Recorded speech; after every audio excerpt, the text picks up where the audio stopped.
ಕ್ರಿಸ್ತನನ್ನು ಪ್ರತಿಫಲಿಸುವಂತೆ ನಿಮ್ಮ ಆತ್ಮಗಳನ್ನು ವಾಕ್ಯದಲ್ಲಿ ಬಲಪಡಿಸುವ ಅನುದಿನದ ಧ್ಯಾನ.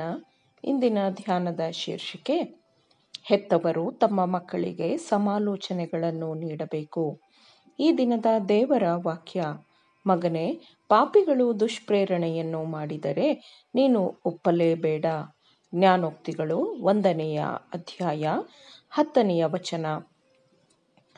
ತಮ್ಮ ಮಕ್ಕಳು ತಮ್ಮಲ್ಲಿ ನಂಬಿಕೆ ಇಡುವಂತೆ ಮಕ್ಕಳನ್ನು ಹೆತ್ತವರು ಉತ್ತೇಜಿಸಬೇಕು ಮತ್ತು ಮಕ್ಕಳ ಹೃದಯದ ನೋವುಗಳನ್ನು, ಅವರು ದೈನಂದಿನ ಎದುರಿಸುವ ಕಿರಿಕಿರಿಗಳು ಮತ್ತು ಶೋಧನೆಗಳ ಭಾರವನ್ನು ಹೆತ್ತವರು ಹಗುರಗೊಳಿಸಬೇಕು. ಅವರು ಹೀಗೆ ಮಾಡಿದರೆ ದೇವರು ಮಕ್ಕಳನ್ನು ರಕ್ಷಿಸಿ ಅವರನ್ನು ನಡೆಸಲಿ ಎಂದು ಮಕ್ಕಳಿಗಾಗಿ ಮಕ್ಕಳೊಂದಿಗೆ ಸಹಾನುಭೂತಿಯನ್ನು ಹೊಂದಲು ಕಲಿಯಬಹುದು. ಅವರಿಗಾಗಿ ಅವರೊಂದಿಗೆ ಪ್ರಾರ್ಥಿಸಲು ಕಲಿಯಬಹುದು. ಹೆತ್ತವರು ತಮ್ಮ ಮಕ್ಕಳಿಗೆ ಮಕ್ಕಳ ಬಲಹೀನತೆಗಳ ಭಾವನೆಗಳನ್ನು ಅರ್ಥಮಾಡಿಕೊಳ್ಳುವ, ಎಂದಿಗೂ ಸೋತು ಹೋಗದ ಸ್ನೇಹಿತ ಮತ್ತು ಮಾರ್ಗದರ್ಶಕನನ್ನು ತೋರಿಸಿಕೊಡಲಿ. ಯಾಕಂದರೆ ಕ್ರಿಸ್ತನೂ ಸಹ ನಮ್ಮಂತೆಯೇ ಎಲ್ಲಾ ವಿಷಯಗಳಲ್ಲಿಯೂ ಶೋಧನೆಗೆ ಒಳಗಾದನು, ಆದರೂ ಅವನು ಪಾಪ ಮಾಡಲಿಲ್ಲ.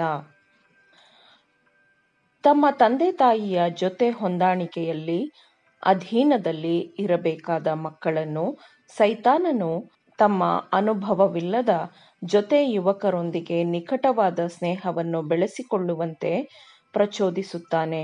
ಅವರಿಗೆ ಆ ಅನುಭವವಿಲ್ಲದ ಸ್ನೇಹಿತರು ಯಾವ ರೀತಿಯ ಸಹಾಯ ಮಾಡಲು ಅಥವಾ ಯಾವ ಒಳ್ಳೆಯ ಆಲೋಚನೆಗಳನ್ನು ನೀಡಲು ಸಾಧ್ಯವಿಲ್ಲ. ಮಕ್ಕಳು ತಮ್ಮ ತಂದೆ ತಾಯಿಯೊಂದಿಗೆ ಹೆಚ್ಚು ನಿಕಟತೆಯನ್ನು ಬೆಳೆಸಿಕೊಂಡಾಗ ಅನೇಕ ದುಷ್ಟತನಗಳಿಂದ ಅವರು ರಕ್ಷಿಸಲ್ಪಡಬಹುದು.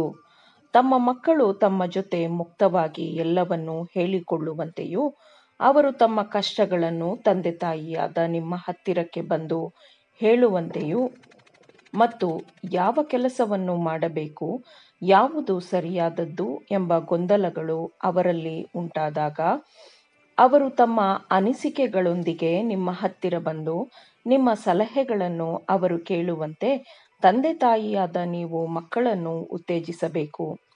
ತಮ್ಮ ಮಕ್ಕಳಿಗಿರುವ ಅಪಾಯಗಳನ್ನು ಪರಿಗಣಿಸಲು ಮತ್ತು ಅದರ ಬಗ್ಗೆ ಸೂಚನೆಗಳನ್ನು ಕೊಡಲು ದೈವ ಭಯಭಕ್ತಿಯುಳ್ಳ ತಂದೆ ತಾಯಿಗಿಂತಲೂ ಬೇರೆ ಯಾರಿಗೆ ಸಾಧ್ಯವಾಗುತ್ತದೆ?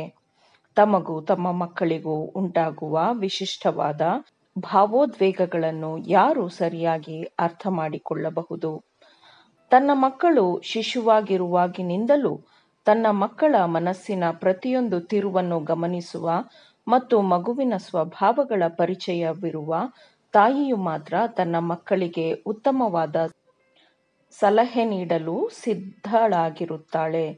ತಂದೆಯ ಸಹಾಯದೊಂದಿಗೆ ಮಕ್ಕಳ ಯಾವ ಗುಣಸ್ವಭಾವಗಳನ್ನು ಪರಿಶೀಲಿಸಬೇಕು, ಅವರ ಯಾವ ಗುಣಸ್ವಭಾವವನ್ನು ನಿಗ್ರಹಿಸಬೇಕು ಎಂದು ಯಾರು ಹೇಳಬಲ್ಲರು?